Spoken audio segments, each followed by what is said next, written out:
Hi Nisary, good to have you. Thank you for joining us. Talk about HerMoneyTalks. What was the idea? What are you doing right now? What are your current focus areas? Tell us the story.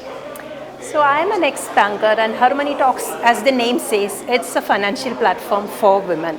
So we are an education first, driven by community fintech platform where we help women create awareness on financial products and services, encourage them to take action, and with a lot of peer support, with that ecosystem, with that community, with that peer groups we are having. And in the back end, I would say that we are a curated marketplace of financial services and products where we have onboarded very curated women-specific products as well as women advisors and women experts who can handhold women in that journey. Interesting. Fintech is a huge space. It has multiple segments under it. What is that one segment that excites you the most?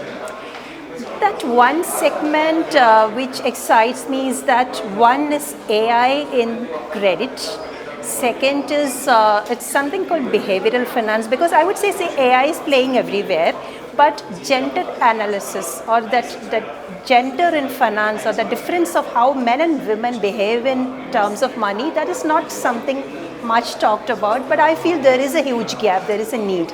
So I'm really looking for a kind of product, or we are building on something which could make use of the behavioral patterns of people, especially when it comes to their relationship or their reactions to money, I would say.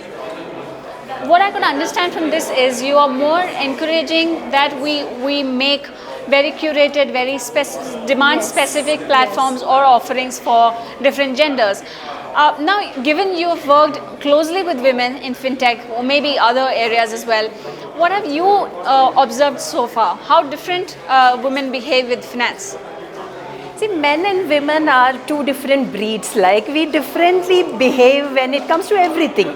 So when it comes to finance, I will tell the difference. Like, say, men are more driven by numbers, performance numbers, data, returns. This is the way. It's more of a numerical, or it's more of a data for them.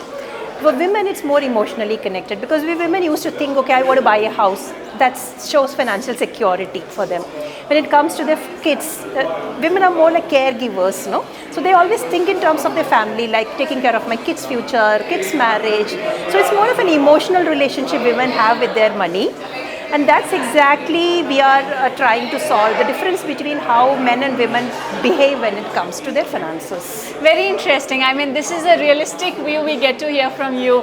Now, the number of women founders in fintech is less encouraging. I mean, the number is growing. I see women excited about fintech as serious business verticals I'm talking about. What is required to be done there? When we see male founders, we don't say it male founders, but to have more women on the front end of fintech, what is required to be done there?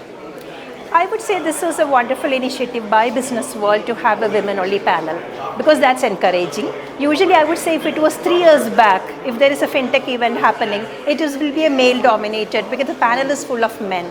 But today, I could see that there is a good mix of male and women speakers over there, which itself says that itself answers your question, like things are changing. So far, finance was considered as a male-dominated, vertical, I would say. So I'm an ex-banker. When I started my banking career in credit underwriting with the leading private bank, I was the only woman in that room. And it was really very painful. I mean, you don't have anybody to share, you don't have anybody to understand. And even the culture is driven by, like, men, they are okay with sitting late night. I can't sit. So that difference was already there. But now I could see that women-friendly policies are already happening. Even fintechs or financial services industry, they want more women to come forward. So a lot of policy level changes are happening, which makes the industry more women friendly, and that is really helping to have encouraging more women to come into this domain. So whenever I speak to founders, I push them to give me business numbers, growth numbers, what are your plans? But in your case, when you share what you do with HerMoneyTalks, it's more about impact. It's more about how different people are doing things differently from their perspective. I want to ask you what is your long-term vision with HerMoneyTalks? See, we are a for-profit business, but impact-driven. I would say any startups who are solving a problem, which is existing in the society, that makes a difference. So that's our business model is, yes, it is driven by impact, but actually we are a for-profit company. Our vision is to be a one-stop financial platform for women, and currently we have 2 lakh plus users to whom we have reached out to, or to whom have attended our programs or taken up our services in some other ways, some ways or different ways, I would say. So definitely we are also looking in terms of numbers, because ours is a business. We have to be sustainable, we have to grow.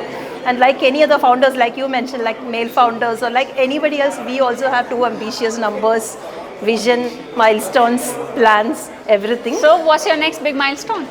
So we want to reach out to 10 lakh women by 2030. That is in terms of numbers, and impact, I would say that 10 lakh families, through women to 10 lakh families in some or other way, by helping them take one step towards their financial empowerment. How lovely to put it. Thank you so much for making time for this. Thank you so much for speaking with us. Thank you so much. Thank you.